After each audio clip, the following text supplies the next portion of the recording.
Terrible news from Nashville today. Another situation where you have children, you have an elementary school, and you have tragedy striking America.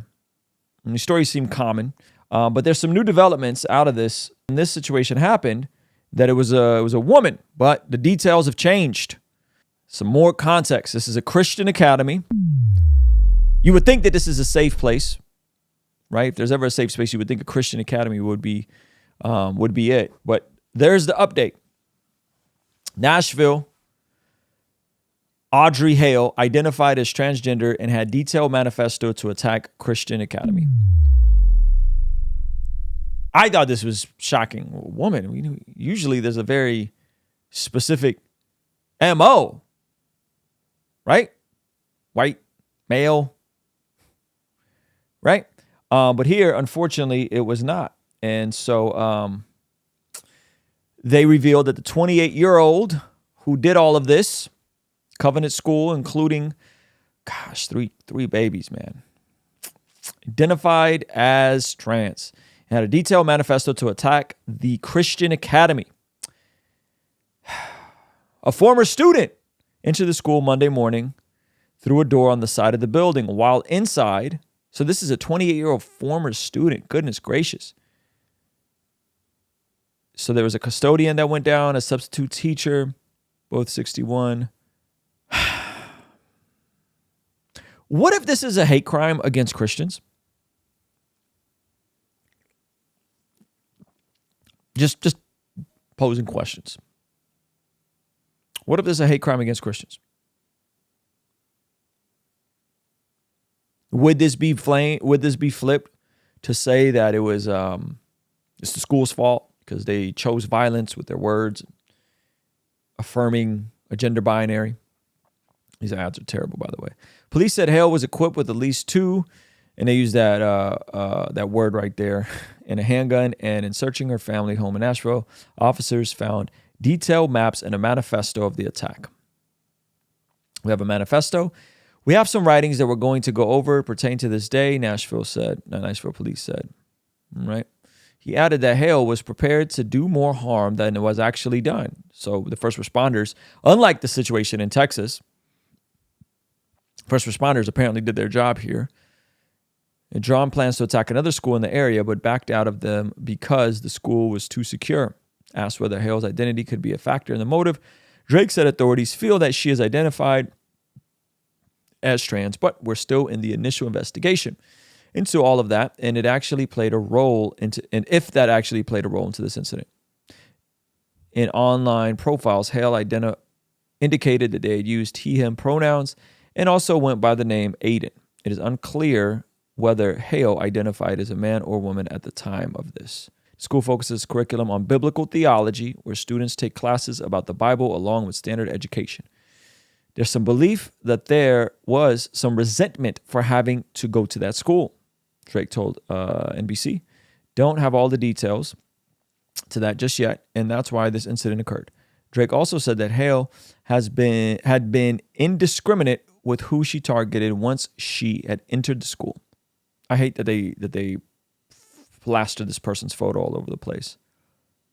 Police said Hale had no police record, mentally health problems, and that they are in contact with the suspect's father and plan to release video about the shooting in the upcoming day. Video? They're going to release video of this? It's sad for the folks that lost folks, lost family, lost kids. Had a friend who his daughter was in a Sandy Hook situation. They're still dealing with that till this day. This is a decade later.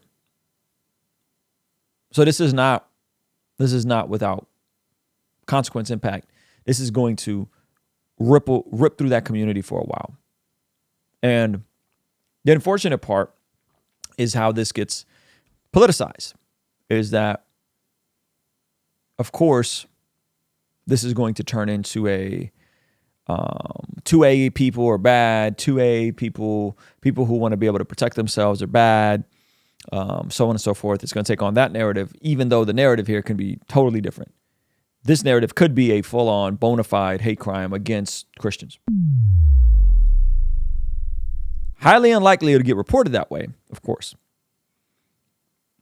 But from the accounts, it seems like there was resentment towards Christians and that this person acted out in this way, in this awful, horrible way. And instead of acknowledging that, folks are going to say that this was act out because of that. And of course, that the inanimate objects that are used are to blame, not the person, not their frame of mind, not their mental health issues, but the inanimate objects that they had access to. It's the same old narrative. No one really wants to deal with the mental health aspect of this, how to deal with that, how to prevent that. On either side, by the way, because this is not me spinning this into a political thing. I don't think it is. Right? Like, if you're on the left and you think guns are bad, well, they're inanimate objects. Are we going to address all that mental health stuff? If you're on the right and you think mental health stuff doesn't matter, we shouldn't have more access to emergency therapy, these sorts of things. You don't want to invest into that. That's a L too. It's a deeper issue than that though. Like, this is a spiritual issue that's impacting us that I think bleeds over into the mental. That it is demonic, right? And that people in their raw state do some really, really evil things. And the macro issue really is complicated. If you guys want to go down the rabbit hole of deinstitutionalization, I know that's a word. Deinstitutionalization happened in the 60s and 70s. And what happened was, in an effort to want to extend more human autonomy to people, the mental institutions that a lot of folks were locked up in, the floodgates open. And you now can't hold someone against their will unless they're a threat to themselves, or a bodily threat to themselves, or a bodily threat to someone else. What does that mean? Well, that means if you go back and you look at these laws, and I believe Ronald Reagan, again, this is not me trying to be partisan at all, but I believe Ronald Reagan was the one that kind of sparked this off in California in an attempt to want to be more empathetic or whatever, while also wanting to clear out a lot of these institutions. They changed the laws and so allowed it where folks cannot be taken against their will on these mental health holds unless they're a violent threat to themselves or a violent threat to someone else. What does that mean? That means that a lot of people were all of a sudden able to be on the streets. A lot of people all of a sudden who had issues mentally. And if you've ever had anybody that's mentally ill, and I'm not talking like depressed or like that's real too, but I'm talking about schizophrenia, and you ever try to get authorities involved, they can't make that person take meds. They can't take that person against their will. They can't do a 5150 on them unless they're a physical risk to themselves or to someone else. So guess what happened after this? What happened after this is these mental institutions, the doors were flooded open. And so a lot of people left the mental institutions. But you know what happened right after this? Homeless rate went way up. So the number of people institutionalized was decreased because you couldn't institutionalize people against their will, which is probably a good thing. But the number of people on the streets went up. This is when we first started seeing these types of incidents happen in public. This is when, right, like you started seeing the phrase "go postal." It's really when we first started seeing it, folks at post offices, and you saw these incidents start to spark these, mass shooting incidences, and it's complicated. Like it is a very complicated issue, but it really does boil down to the condition of people's heart and spiritual elements and principalities of darkness on this side of eternity that people can fall susceptible to. And it sucks. It sucks that like the most vulnerable pay the price because of all this, which is children.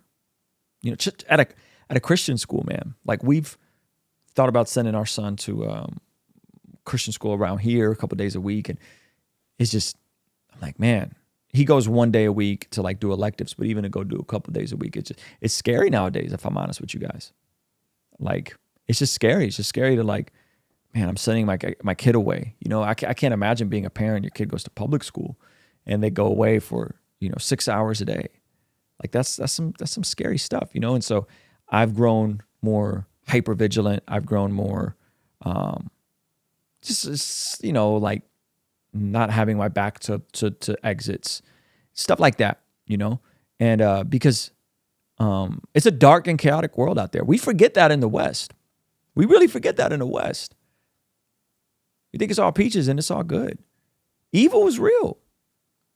Evil is real. You don't believe me? Go travel outside of the West. Go travel. Go. I mean, I was just in Israel. I was just on the border with the Gaza Strip. I was just in Palestine a couple months ago. Like, go to these other areas. You'll be rudely awakened how real things get. I mean, it's going down in Israel right now. Mass protests, right? Destabilization in the government. We forget how dark the world really is. And so to me, polarizing this and politicizing this, I think is very short-sighted. I think there needs to be pastors and Christians being the hands and feet of Jesus right now. I think these folks are going to need mental health support. This is going to continue happening, you know, but the notion that we need to change our constitution, or we need to be more like Australia, or we need to be more like Europe or whatever, like it's a very shallow understanding of what is the reality and the fact that, and I'm not trying to be a jerk, but the fact that evil people, bad guys, aren't going to follow good laws. Bad guys aren't going to follow good laws. They're going to do what they're going to do. They're going to violate. They're going to enforce harm. They're going to hurt. They're not going to care about your neutral zone. We're not using firearms in this zone. They're not going to care about that. Right? People obtain illegal firearms all the time. Yeah, and by the way, there's already background checks and there's already a ton of stuff happening, which I think some of that stuff is good. I think I'm not like a blind to a guy that's like, you can't do nothing. You can't, you know, like, no, there are some things that, you know, have been implemented and probably work just to varying degrees. You know, but to me, and you guys are going to think this is crazy. To me, these sorts of situations make me want to go get my conceal and carry in San Diego, which is almost impossible. Because I do YouTube, apparently I could potentially have that. What do you think? What do you think doesn't work in Australia from your view? Human autonomy, the desire, the right to protect yourself by any means necessary. That's what I think. I think the lockdowns. How about the lockdowns there? How about COVID camps? I don't think that works. Authoritarianism, I think, stays in check when people have means of protecting themselves. So, yeah, that. I mean, you think that was fly? You think that would ever fly in America? It's all in give and take, right? Which by the way, when you look at per capita, America is not the number one place for mass shootings per capita when you factor in the population. Not in the world, not in developed nations. So there's that. The country that has the most mass shootings is, I believe, Honduras. There's a Western country, a quote unquote developed country, that has more per capita. So America, when they say like it's when you look at the raw numbers. There's I think less than 200 people that have been terminated from mass shootings. Like not a couple, like 3 or 4 people, like in a situation like this, a school shooting. I think 200, right? And when you look at the actual numbers, these are outlier situations, unfortunately, but they're just the most egregious, which is what schools happen. So look at the states with the strictest gun control. It doesn't change anything. Doesn't change anything. You think gun deaths are down in LA and New York right now? You think bad guys listen to gun laws? Bad guys with guns aren't going to follow gun laws. I hate to break it to you. And by the way, these are not military style weapons. People keep saying that. Military style mass murder. They fire the same as a handgun. That's the logical conclusion here. Change the Constitution and take them all away, like Australia did. I don't even know if they ever had them in their Constitution. Take them all away and give a lot of power to the government, or you got to figure out some sort of regulations and some sort of checks and balances. You're not going to get the same results here. It's too embedded into who we are as a people. No thoughts on red flag laws. I don't have an issue with red flag laws. I think there's red flag laws. I think Florida implemented really good red flag laws that prevented a lot of stuff. So I personally don't have an issue with red flag laws. And there has to be checks and balances, and there has to be a common ground. When you start saying we need to ban assault style rifles, here's the thing that most people don't understand. Military grade automatic weapons have been banned in this country for decades. You cannot get an automatic AK-47. You cannot get an automatic Uzi. Okay? Those have been banned for decades, I believe since the 80s. You cannot get those. Those are illegal, already illegal. The firearms that we do have are rifles that shoot one bullet at a time, just like a handgun.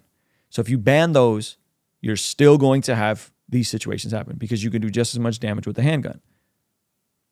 That's a fact. You get just as many shots off at a handgun, maybe different caliber. So where this is ultimately going to go is they're going to attempt to, AR does not mean assault rifle, correct, debates.